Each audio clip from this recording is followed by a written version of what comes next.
Oke, selamat datang di Aziz Coding. Di sini kita akan belajar tentang mikrotik gateway. Jadi meskipun kita tidak punya mikrotik, kita bisa praktek mikrotik menggunakan virtual machine. Nah, virtual machine yang akan kita gunakan nanti adalah VirtualBox. Nah, kita akan buka VirtualBox-nya dulu. Nah, di sini nanti kita akan praktek dengan topologi seperti ini. Jadi ada modem akan nyambung ke komputer yang sebagai host, lalu dia akan dibuat virtual mesinnya adalah satu aja mikrotik, lalu mikrotik akan digunakan sebagai gateway, jadi sumber internet ke klien-kliennya ini. Nah, bagaimanakah cara mengerjakannya atau cara prakteknya? Nah, di sini kita harus pertama buka halaman mikrotik.com/download. Nah, di sini kita bisa pilih yang router OS. Silahkan cari yang ISO. Nah, ini tinggal download saja. Oke, selanjutnya kita download juga yang TinyCore. Nah, TinyCore ini adalah Linux yang ringan, cuma 23 MB. Terus dia juga cuma sebagai terminal. Jadi untuk ngetes pembagian IP sangat cocok sekali. Apalagi yang resource-nya itu yang kecil. Jadi kita pakai TinyCore ini.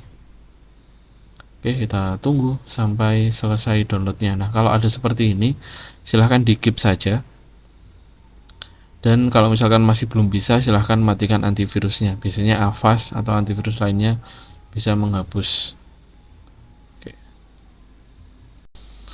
Oke, jadi setelah download nanti akan mendapatkan dua file, yaitu TinyCore dan mikrotik ISO.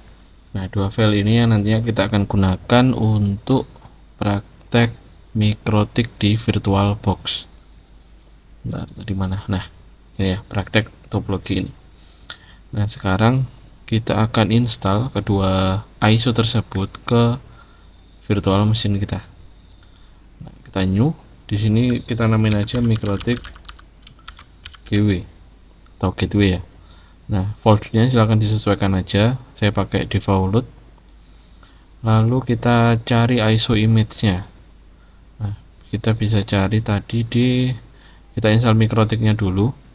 Lalu versionnya silahkan diganti menjadi other unknown.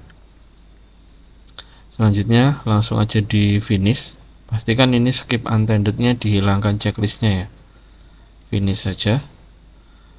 Lalu kita instalasi terlebih dahulu. Nah, ini tunggu masih powering VM up. Nah, ini mulai booting ya mikrotiknya. Nah, di sini dikasih pilihan kita mau install fitur apa aja dalam mikrotik ini. Nah, karena kita masih proses belajar, kita lebih mudahnya install semuanya aja. Untuk install semuanya, kita pilih aja dengan menekan huruf A. Lalu arahkan bawah atau atas. Nah, semuanya akan terpilih. Lalu untuk instalasi, kita tekan huruf I. Lalu di sini ada warning, all data on the disk dev SDA will erase. Jadi data yang ada di dev SDA akan hilang. Klik D aja. Lalu dia akan install. Lalu ada perintah untuk enter, untuk report. Enter aja. Nah, ini nanti akan kembali lagi ke tampilan instalasi. Padahal kita sudah install ya. Nah, agar dia tidak kembali ke sini, kita power off dulu. ACP shutdown di mesin. Atau kalau nggak mau, langsung di close saja, power off the mesin. Nah, langsung mati. Selanjutnya ketika setting. Nah, di setting ini kita sesuaikan sekalian. Jadi dengan topologi kita tadi, yang dimana header satunya itu dibuat menjadi bridge adapter. Bridge adapter itu fungsinya adalah agar si virtual machine bisa berkomunikasi dua arah dengan si komputer host. Jadi biar Winbox kita bisa mendeteksi ada mikrotik yang ada di virtual machine. Kalau NAT itu tidak hanya bisa mendapatkan internetnya, tapi untuk berkomunikasi itu tidak bisa. Makanya kita ganti menjadi bridge adapter. Nah, seakan-akan dia punya port internetnya sendiri. Lalu di adapter 2-nya kita enablekan. Ini digunakan untuk adapter 2 untuk inet 1. Jadi kita pilih internal only, lalu di sini kita tambahkan 1. Oke. Lalu di promiscuous mode-nya klik allow all. Jadi semua lalu lintas akan diizinkan. Lalu di adapter 3 di enable juga, pilih internal only. Jadi internal only itu hanya yang ada di virtual machine. Oke, kita kasih 2. Oke, inet 2, promiscuous-nya all. Oke, sudah selesai. Jadi yang kita rubah adalah adapter 3, adapter 2, dan adapter 1. Itu untuk network. Nah, untuk storage-nya, untuk ISO-nya silahkan dihapus. Jadi sisakan yang VDI saja, biar dia tidak kembali ke halaman booting, halaman instalasi. Oke, tinggal kita start.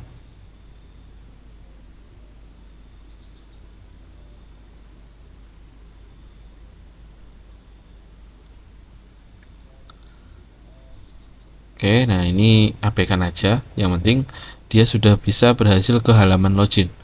Untuk default loginnya Mikrotik, kita gunakan admin, enter, lalu passwordnya kosong ya, tidak ada apa-apanya, langsung enter aja. Lalu di sini ada perintah untuk atau pertanyaan untuk melihat lisensi. Kita tidak perlu, langsung no saja. Oke, lalu tekan enter. Nah, di sini kita dimintai untuk membuat password baru. Jadi kita klik, kita buat satu. Nah, sudah. Nah, sampai sini sudah masuk ke menu Mikrotik. Nah, kita bisa akses halaman ini di Winbox yang ada di komputer host karena kita pakai metode bridge adapter. Silahkan ke halaman Winbox. Bisa pakai Winbox versi 4 atau versi 3, bebas, tapi kalau saya lebih cocok, lebih enak pakai versi 3. Nah, di sini muncul dua Mikrotik. Yang satu pakai IP versi 6, yang satunya pakai IP versi 4. Nah, ini bebas ya, sama aja MAC-nya juga mengarah ke satu perangkat. Jadi kita udah muncul perangkatnya ya, ini udah muncul, tapi di sini identitinya itu masih default Mikrotik. Ketika default, nanti ketika kamu praktek atau ada punya banyak Mikrotik, itu akan membingungkan. Kita harus ngecek MAC address-nya, kan bingung ya. Jadi kita bisa pakai dengan cara mengganti nama identitinya. Caranya adalah ke sistem. Kita klik dulu di sini ya. Kalau muncul seperti ini, klik cancel aja, atau kalau sudah tertekan capture, klik kontrol yang kanan, CTRL yang kanan. Nanti akan muncul lagi pointernya. Terus kita kembali ke sini ya, ke sistem, lalu identity. Nah, di sini udah masuk ke sini. Lalu kita langsung set name sama dengan misalkan Mikrotik Aziz. Nah, di sini akan langsung berubah yang awalnya Mikrotik berubah menjadi Mikrotik Aziz. Begitu pula yang di Winbox, ketika kita refresh, dia akan berubah menjadi Mikrotik Aziz. Jadi kita mudah untuk membedakannya. Lalu kita akan langsung aja masuk, loginnya sama ya, admin, passwordnya 1 karena kita tadi udah ganti. Lalu connect. Nah, di sini ada routing OS welcome. Jadi nggak perlu dibaca, nggak apa-apa sih ini. Klik OK aja. Nah, di sini kita praktiknya adalah Mikrotik Gateway. Nah, artinya adalah Mikrotik sebagai penyambung internet atau dengan dunia luar antara klien ke host ya. Jadi dia yang menjadi pintu masuk, pintu keluar. Oke, nah sekarang caranya adalah kita cek dulu interface-nya. Nah, di sini ada 3 interface. Yang pertama, kita sudah pakai untuk bridge adapter. Ya, jadi itu yang menghubungkan dengan dunia luar atau host ke modem atau ke internet luar lainnya. Terus ada Ether 2 yang nanti akan menjadi Ethernet 1, Ether 3 yang menjadi Ethernet 2. Oke. Nah, sekarang tahap pertama adalah kita cek dulu apakah internetnya bisa menyambung ke mikrotiknya dulu. Jadi kalau belum ada internet ke mikrotik kan nggak mungkin kita bisa menyambungkan ke sini kan. Nah, kita cek dulu. Baru ketika udah valid, udah connect, baru kita berikan ke kliennya. Caranya, kita bisa ke IP, lalu DHCP client. Nah, di DHCP client, kalian bisa klik plus, lalu pilih Ether 1. Apakah harus Ether 1? Tidak. Jadi bisa kalian kondisikan Ether mana atau adapter mana yang metodenya bridge adapter. Ya, kalau di VirtualBox ya. Kalau misalkan di apa namanya? Di mikrotik beneran, itu silahkan disesuaikan aja kabel mana yang nyambung ke internet. Ya.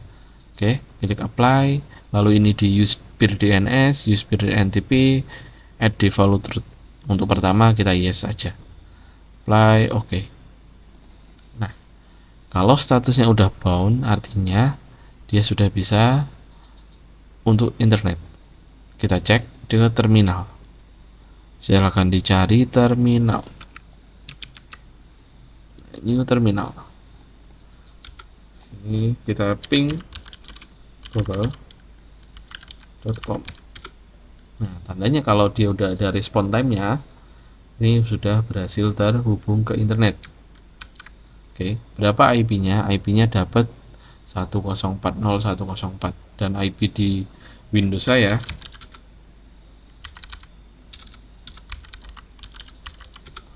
ini 105. Jadi sudah satu jaringan, satu subnet. Nah, selanjutnya bagaimana cara kita memberikan IP ke klien kita? Caranya adalah kita buat IP dulu di masing-masing Ethernet dengan cara klik IP lalu address. Nah, di sini jangan sampai dihapus yang ada di sini. Di sini ada D, artinya adalah dynamic. Dynamic ini artinya dia terbuat secara otomatis karena suatu proses yang sudah dilakukan. Apa itu? Yang tadi DHCP client yang dia menghasilkan IP address untuk Ether 1. Oke, nah kita tugasnya adalah di sini membuat IP address untuk Ethernet 2 dan Ethernet 1. Nah, masing-masing IP-nya adalah 11.1 dan 12.1. Nah, kita tinggal masukkan aja 192.168.11.1/24. Lalu ke Ether 11 Ether 2 ya, Ethernet 1. Apply, oke. Lalu ke 192.168.12.1/24 Ether 3 karena di Ethernet 2. Apply, oke. Oke. Nah, jadi yang address ini akan menjadi IP di portnya masing-masing interface. Kalau yang tengah adalah network yang dia diawali dengan titik 0 seperti yang kita pelajari dulu di materi subnetting. Kalau 24 pasti hostnya adalah 254, jadi antara 0 sampai 255. Oke, nah selanjutnya jadi yang aktif kan angka 1, IP 1 sampai dengan IP 254. Oke, nah selanjutnya kita akan membuat IP dibagikan secara otomatis dengan fitur apa? Dengan fitur DHCP server. Nah, di DHCP server ini kita bisa langsung klik either DHCP setup. Nah, di DHCP setup ini kita akan pilih interface mana yang akan diberi IP secara otomatis. Ya. Jadi tidak harus semua, tapi karena di sini kita perlu semua, jadi kita di DHCP server kan Ether 2 dan Ether 3. Next, sesuai dengan IP address yang tadi. Next lagi, gateway-nya 11.1. Next, ini IP pool-nya, rentang yang dibagikan adalah 2 sampai 254. Kenapa kok awalnya 2? Karena secara default 1 tadi sudah dipakai oleh si mikrotik. jadi tidak boleh dibagikan karena nanti bisa looping. Next, lalu add DNS nya di checklist. Oke, nah ini 01 DNS dari modem saya. Next successful. Oke, nah selanjutnya ke Ethernet 3. Sini tinggal sama prosesnya, next saja. Oke, tinggal next. Oke, sudah. Selanjutnya, ketika ini sudah bisa, kita tinggal membuat virtual machine lagi untuk Tinicore-nya. Nah, kita buat 2 di sini. Ini Tinicore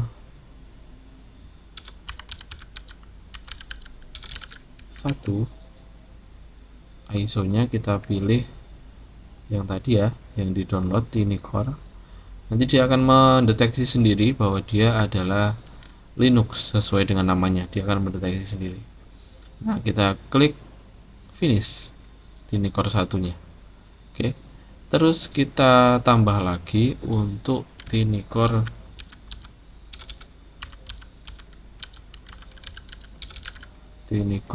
2. Untuk ISO-nya sama Tinicore. Jadi ketika udah pernah dipilih dia akan muncul ya di sini. Nah, klik finish saja. Nah, pertama jangan dijalankan dulu. Kita ke halaman setting. Nah, di setting ini kalian sesuaikan networknya. Kalau NAT, dia gambarannya langsung menuju ke sini. Nah, ini kalau NAT. Tapi kalau kita ubah menjadi internal only, dia akan jalurnya ke sini dulu. Nah, sesuai dengan anak panah yang ada di gambar topologi. Nah, kalau internet network. Jadi kalau dia nyambungnya di adapter 2, jadi kita pilihnya adalah inet 1. Nah, untuk yang adapter 3, jadi nyambungnya adalah di inet 2. Oke, klik OK dulu. Setting network, internal network, baru 2. Klik OK. Terus kita cek, pastikan di adapter ini, yang ini ya, pastikan dia sudah internal network inetnya sesuai dengan yang ada di topologi. Oke. Nah, selanjutnya bisa kita start dulu yang Tinicore 1. Start. Ini ringan sekali, jadi aman untuk laptop yang kecil. Ini hanya butuh RAM 16. Oke. Nah, ini ada pertanyaan, kita langsung aja enter. Nah, ya, ini ada tampilan UI-nya. Oke. Ke terminal, jadi kita langsung aja ke IV config. Jadi untuk mengecek IP kalau di Linux bisa pakai IP A, IP spasi A atau IV config. Nah, di sini kita cek untuk yang Tinicore 1 yang nyambung ke inet ini TN1 ya. TN1, ini TN2. Nah, untuk yang Tinicore 1 sudah sesuai, di sini menunjukkan IP 192.168.11.254. Jadi sudah sesuai dengan yang ada di Mikrotik. Kita bisa cek buktikan. Nah, di sini dynamic ya. Artinya dia sudah ada yang nyambung. Nah, ini active host dengan nama box, dia dapat 11.254 sesuai ya. Nah, yang kedua kita running dulu, atau salah satu juga boleh, sesuaikan dengan komputernya ya. Kalau komputernya kuat silahkan, tapi kalau komputernya nggak kuat satu-satu saja. Yang penting Mikrotiknya jangan di stop. Oke, klik cancel, enter. Oke, nah di sini kita cek juga sama, kita ke terminal, lalu IV config, enter. Nah, di sini sudah dapat IP 12.254. Sama ya, tadi dapat 11, lalu di sini dapat 12. Nah, kita buktikan di Winbox-nya apakah tambah lagi. Nah, di sini ada dua IP 11 sama 12 yang dibagikan ya. Jadi sudah betul dengan topologi yang udah kita buat. Terus apakah dia udah dapat internet? Kan sebagai gateway ya. Kalau gateway jadi sebagai pintu masuk internetnya harusnya sudah bisa. Tapi saya yakin ini belum bisa karena ada satu settingan yang belum saya lakukan. Kita coba ping 888 enter. Nah, dia akan stuck di sini. Lalu akan RTO atau enggak unreachable host. Biasanya seperti itu. Nah, ini masih stuck terus. Sama juga yang di Tinicore satunya. Coba kita ping 8.8.8. Sama. Atau enggak kita ping google.com. Sama juga. Jadi kita perlu mengecek sesuatu yang belum ada. Jadi kalau kita mau menyambungkan internet lewat mikrotik, kan tadi kita terminalkan udah betul ya, udah bisa mikrotiknya. Kita cek seperti ini, harusnya responnya di Tinicore juga seperti ini.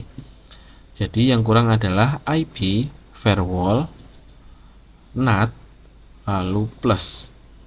Nah, untuk change-nya biarkan source NAT, lalu out interface-nya adalah sumber internetnya dari mana, yaitu either 1. Action-nya adalah masquerade. Nah, klik apply. Oke. Nah, harusnya ini sudah bisa. Kita akan cek lagi di Tinicore 2 ping. Nah, di sini sama ya dengan tampilan yang ada di terminalnya Linux. Nah, dia sudah ada respon time-nya. Apakah yang di Tinicore sudah juga? Kita cek. Nah, yang tadi pingnya 88, yang satunya pingnya google.com. Nah, sama juga dia bisa. Artinya dua klien ini sudah nyambung ke internet. Atau ada browsernya ya? Nggak ada. Nggak apa-apa. Nah, yang penting di sini buktinya adalah di bagian batch-nya. Ini kalau NAT-nya sudah di jalan, biasanya dia akan bergerak batch-nya. Nanti dia akan bergerak biasanya. Ini kita coba jalankan lagi. Nah, ini ya bergerak ya. Awalnya 0, gerak jadi 84 byte sesuai dengan internet yang diminta atau kebutuhan dia batch-nya berapa. Oke, gitu dulu untuk tutorial mikrotik hari ini. Terima kasih. Selamat malam.